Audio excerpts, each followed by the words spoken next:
Astronatics Worldwide, ngayon is our Halloween special and gusto kong magpasalamat sa may-ari ng bahay na to dahil pinaunlakan nila kami, in-invite nila kami para maikot ang bahay na to. This is, ilang years na to, Mother? More than 100 years na. Okay, 100 years Noong na. 2017 po ang ika-100 taon niya.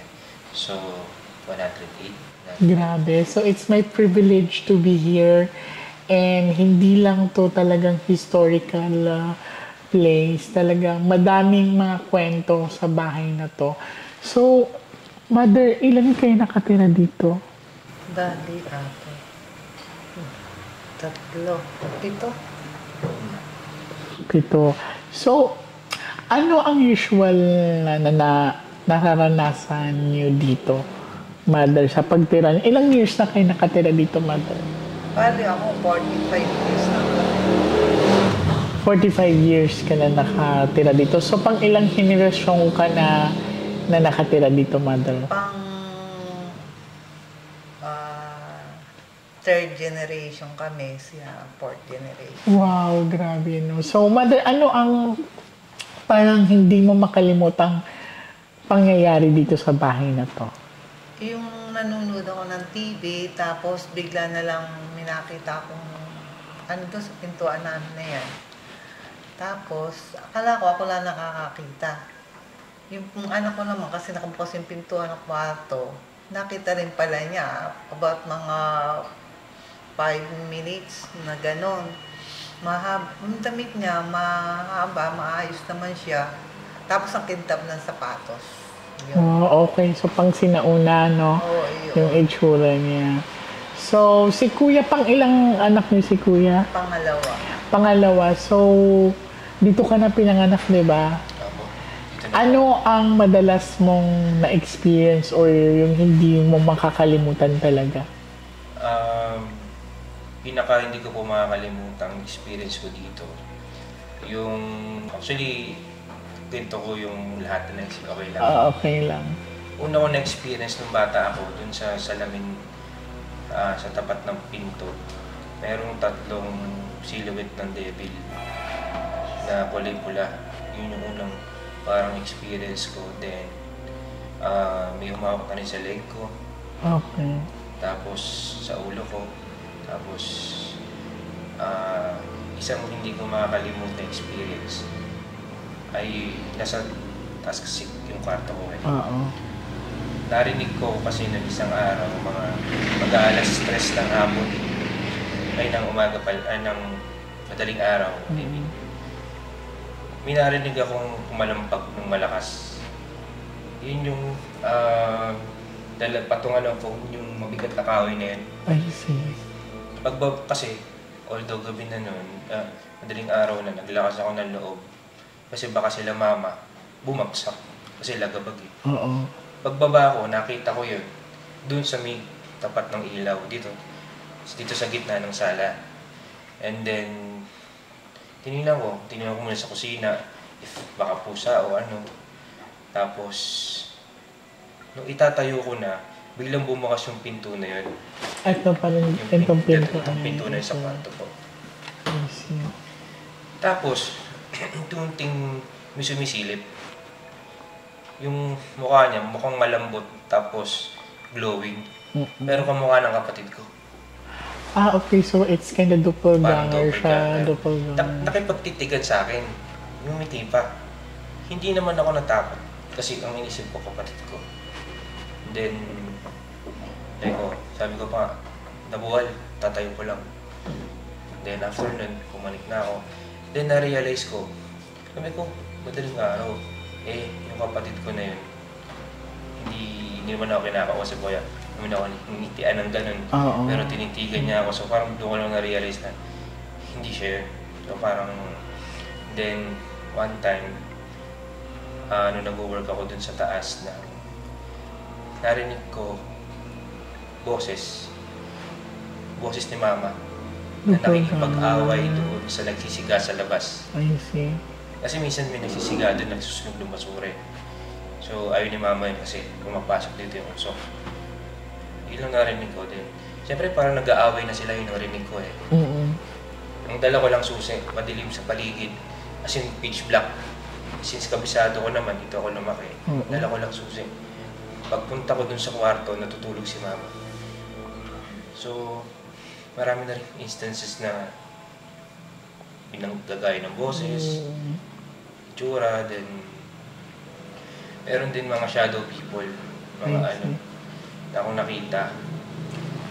Tapos mga Das yung na black kilabot lady, ko, mother. tsaka white lady. Si mama nakikita niya yun eh, yung black lady. Simula doon sa may CR, hanggang doon sa kwarto ni daddy. I see. Then, So, dito sa mga rooms, mother, may natutulog pa rin ba? Or Dito, doon ako natutulog. doon dito ka natutulog? I see. Pero yung kay daddy na rooms, wala na. Wala. Okay. tapos po, experience namin, nakikita niya yung black lady, pabalik-balik lang.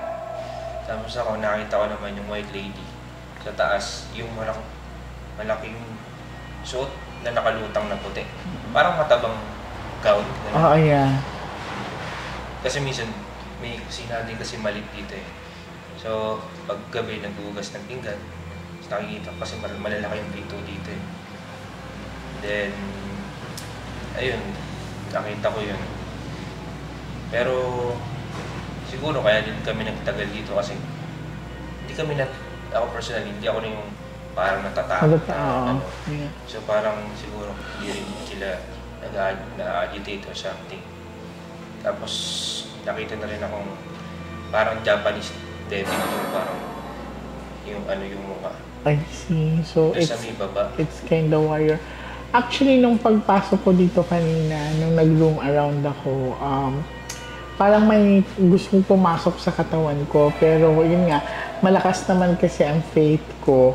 Kaya they are not allowed to use my body or to possess me. Kina mother, no, is grabe ang lakas ng loob nila. Which is yun naman talaga dapat na kailangan maging malakas ang loob nyo. Kasi we are alive and ang mga spirits, mga entity, they are territorial, no? So, kailangan malakas talaga ang loob nyo. So, ngayon, iikutin na namin yung bahay nila. And kailangan ko ng rock salt at saka yung kandila. Tsaka, minsan naririnig ko rin po tinatago ako ni daddy. Okay, so in that case, hindi yan daddy mo ha? It's a doppelganger. Yun nga po eh. Marami pang nakaka-experience ito. Kahit tanghali, ganun ako.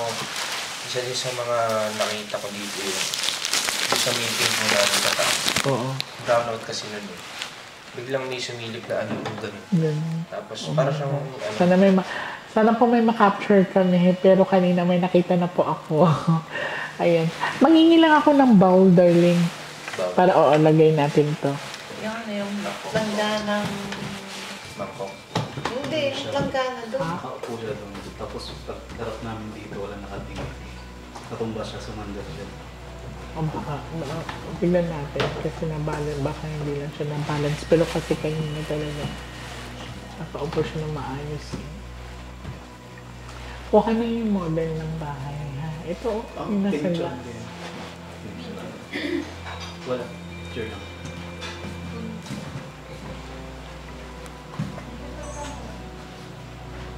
Yan.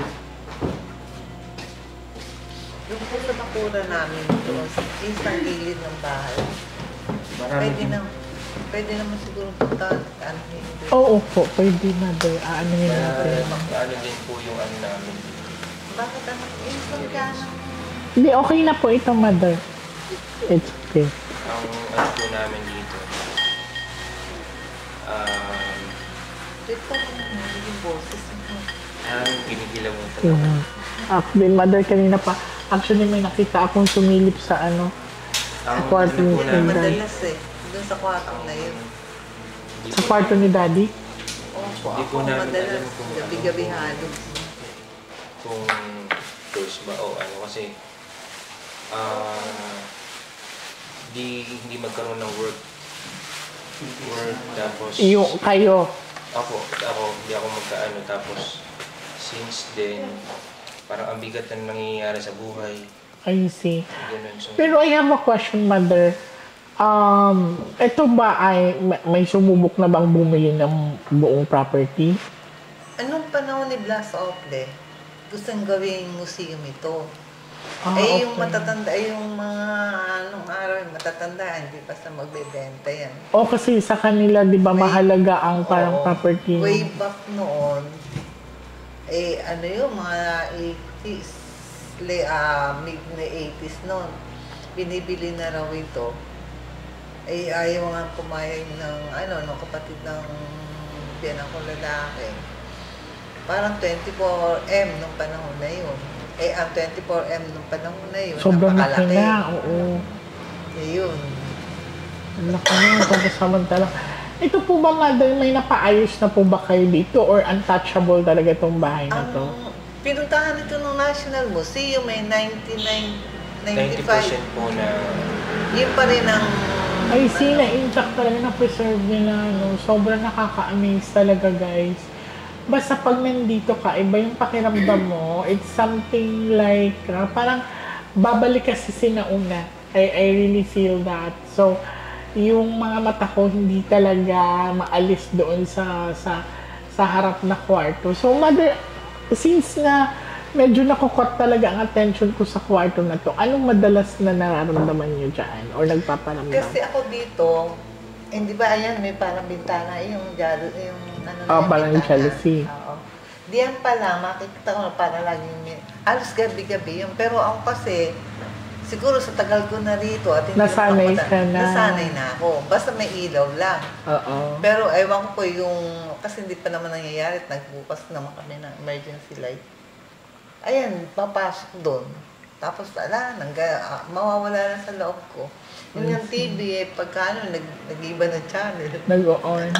So, ready ka na, darling? Okay. tsaka po baka din sabi baka nabahan si daddy. So, malalaman po natin. Oo, maano natin. So, Ready na po. after namin i-cleansing to, mother, pabubunutin kita ng baraha. Baka ma-capture natin si daddy. Ay, sorry. Ay, okay. Kasi ito pa. Tumba-tumba pala siya. Hindi pa Siya po tayo napapalit. nagsisimula. Ito. Okay. So, ikaw ang mag-guide sa amin. Kasi nasa kwarto. Oh, yung mga natutulog, huwag na natin pasukin. At palabas doon sa pintuan na yun para sa kabilang sa may ilaw. Okay. Wag na po, kahit wag na. Ayan. So, this is the first room that we have. O, sige, pwede natin buksan pala ang ilaw. Ayan. So, ito yung first room. Ito yung nakakot sa akin kanina ng parang attention. Na parang may sumilip dyan. Yan. Kasi pag nandoon ka, madilim to na part eh.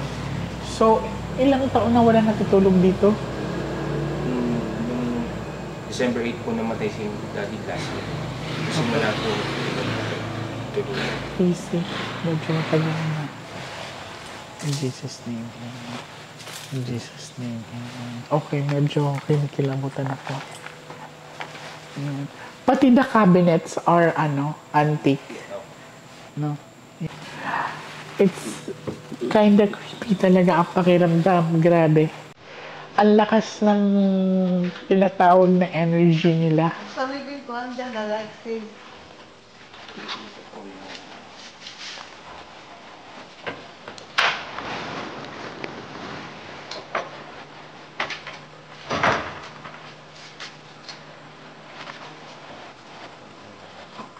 Okay, papuntang labas na siya, no? So, meron lang akong gamit nito. Titignan natin kung may makukuha tayong energy. Pero, ito po ay backup labang. Yan. Since na napipick up ko naman yung mga energy nila.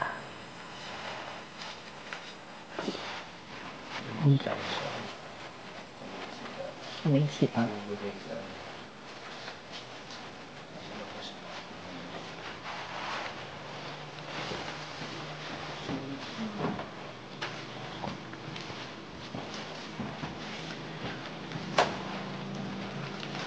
Okay, I feel something here.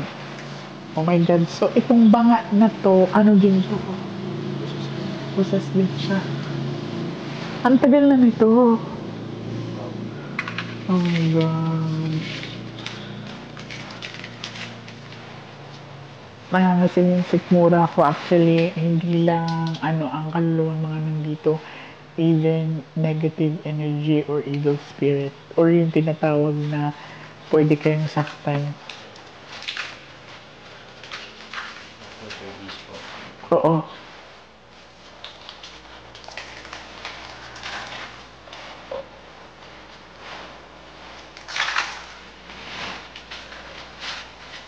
So far, hindi pa nag-react yung device natin, no? Dito po kasi, hindi na O sige, kahit din na natin buksan yun kasi naka-ano na siya. O, Dahan-dahan po yun, baka maan. Mother, halos lahat ng mga gamit dito are antique, no? Uy, mama, ano naglagay ka dyan, ha? ito po may television. Ito rin, oh, darling. Yes, also.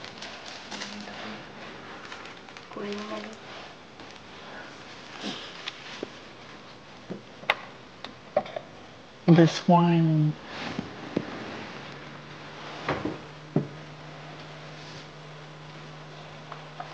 Actually, yung mga ganito, no, they are ano na, they are, mahalata mo talagang ano, they are ano na nga.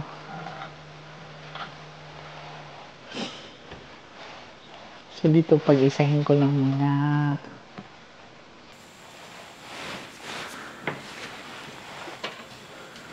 Okay. So, dun tayo sa kabila. Sige po tayo siguro dumaan sa labas, tapos paikot sa garahe. Sige.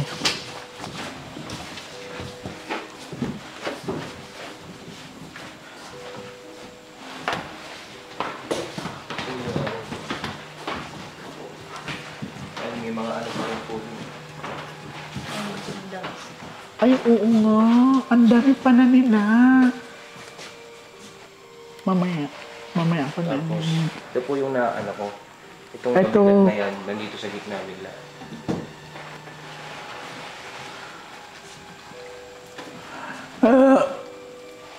Ayun.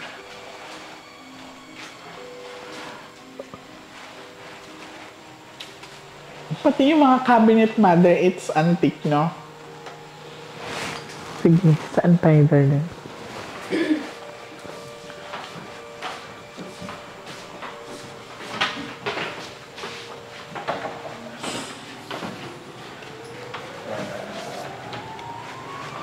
natin yung maliit. Alexis, dali mo mo, ay, punta muna doon sa gawiro para yung sa lupa doon. Ano na? Saka ito po kasi may issue din. May gumugulo po sa amin dito. Tingnan Hindi natin. naman kanila yung bakura, hindi naman kanila kaya nalagay po kami ng ganun. Okay.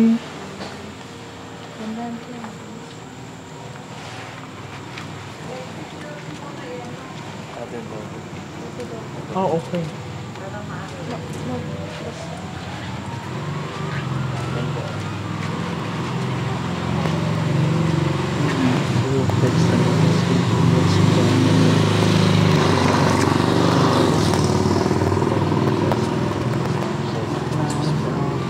Hindi pa nag-react yung ano natin. Sige lang.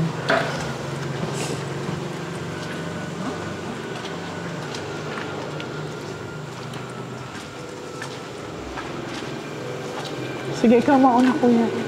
Pagin si kuya mauna kasi.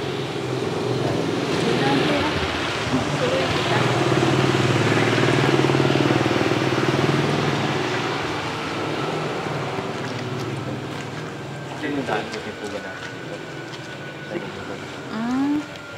Okay. Madulas, madulas. Kahit skip na lang natin dyan, madulas eh. Baka may madisgrasya pa sa atin. Sa loob na lang tayo. Ako na. Ikaw mauna. Baka meron po pala akong unit dito. Oh my God! Nakakatakot dito. Nakita ko po yung anino ko dito, walang ulo. Oh my God! So ano to, Kuya? Bakante? Ang garahe. Okay. Dito po, nagpalabas ako, nakita ko yung anino dito. So ito na yung papuntang taas. Opo. Ito yung papuntang dungeon. Kaso May dungeon pa pala to. Opo, kaso sa sobrang tagal na ano na po na lupa. Nakain na ng lupa. Kasi laging lubog po. I see. So may dungeon pa pala to. Okay. Dito po nakita yung parang Japanese na devil. Ito. Diyan sa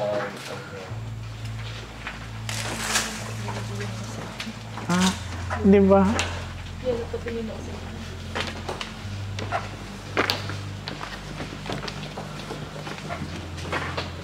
tapos dito po may pinag-ahawak na ulo.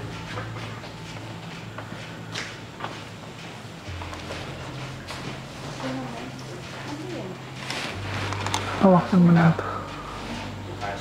Hawakan mo lang talaga mo sa bulsa. Parang chandelier. Singkaban po. Ano yung singkaban, Kuya? Yung kawayan po na kinakayas, ginagawang pang design. Pan-design. Ito po, nasa study book na pina. Mural na yan. Ito. Grabe, no?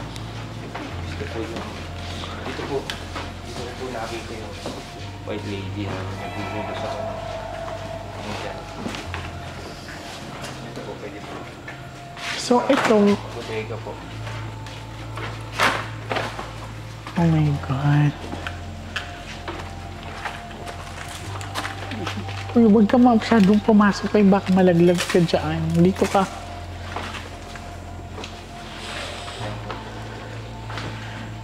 Tapos ito. Kwarto po. Kwarto mo. Okay. Ito po yung painting na ginawa. I see. Uy, ang ganda. Artistic ka din pala, no? Medyo ano lang po. Artistic din pala si Kuya. So, this is his room, guys. So, hindi na natin i-invade yung privacy niya. Pero, kahit saang sulo ka pupunta dito, talagang kikilabutan ka sa bahay nila.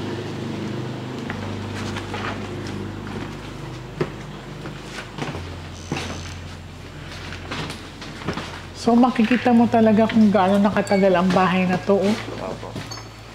Yan. Tapos ito.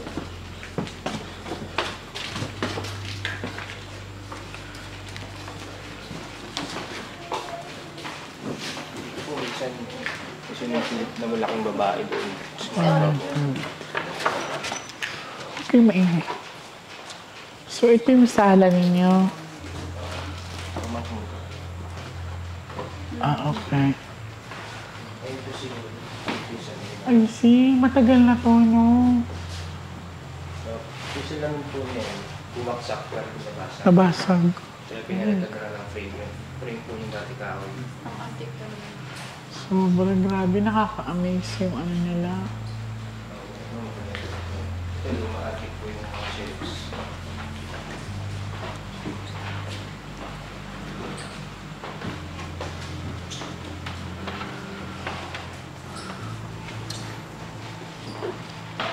Ito may mga... Huwag na natin pasukin yan kasi may natutulog na.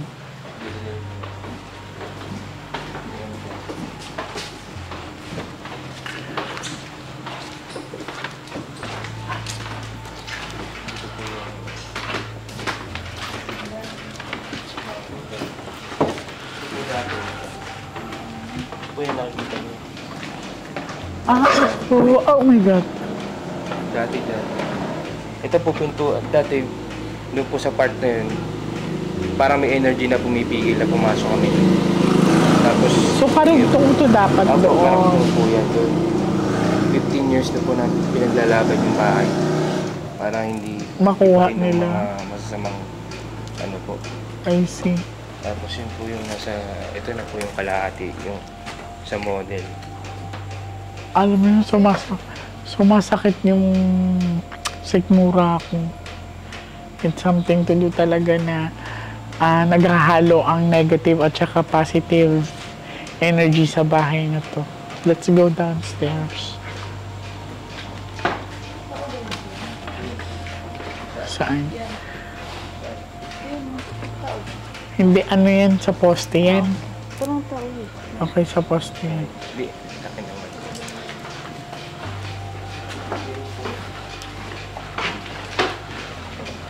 Saan yung sinasabi mo malaking salamin? Ah, yung bilog? Oo. Doon po sa kwarto ng kapatid ko eh. Ay, Doon din singulan. po lumabas yung, ano, yung doppelganger. Okay. Dito din, marami din Magtitira ako sa'yo ng salt ha, para ikaw na magsabog doon. Kasi tulog na yung iba.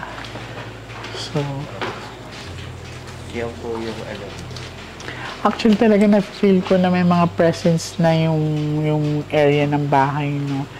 Pero grabe. Gusto ko din po kasi malaman kung ano yung totoo eh. Kaya sabi ko, mamaya. Oo, bubuksan natin yung cards natin mamaya. Kasi may nagsabi po sa amin na ano daw first This is cursed. dahil may pinatay daw na 16 na kasi po nung araw kami po yung mga pinakamayayaman ng pamilya kasi Oo, makikita mo naman sa yung ano. yung tatay po ni Don Francisco nakalibing sa simbahan. So, I see. ibig sabihin po na may influensya sila ganun. Oo. Eh, ano po sila na kapag may nalaman ka sikreto nila, hindi ka na makalabas ng buhay. Mas minabaon po nila sa Actually, dito sa dungeon na napipil ko ang negative energy. silong po lang ito sa tubig yun. Kaya nagiging ano. And ito, ano tong kwarto na to, darling? Ay, ito pala yung nilabasan natin, no? So, mother, naikot ko na yung bahay. Actually, talagang may pinamumugaran na siya. So, available to sa internet na makikita mo to sa internet ang historical background ng bahay na to. Anong pangalan nito sa... Don Francisco Sebastian Ancestral House. Oh, Dahil siya po yung bayani ng Katipunan, treasurer at secretary po siya. Tapos unang mayor ng Halunay. I see. Mother, honestly ha, nung pag-ano ko dito, especially pagdaan ko dito sa yung may dungeon. So, I feel nakarinig ako ng mga iyak na yun nga, hindi nga lang namin mababa ni Kuya kasi sabi ni Kuya, it's parang kinain na siya ng lupa, no? So, pero I feel the negative energy there. So, parang may mga naipon na souls doon. So, maaaring sa paglipas sa daan ng panahon, maaaring may nakakulong dyan or maaaring may mga tinago na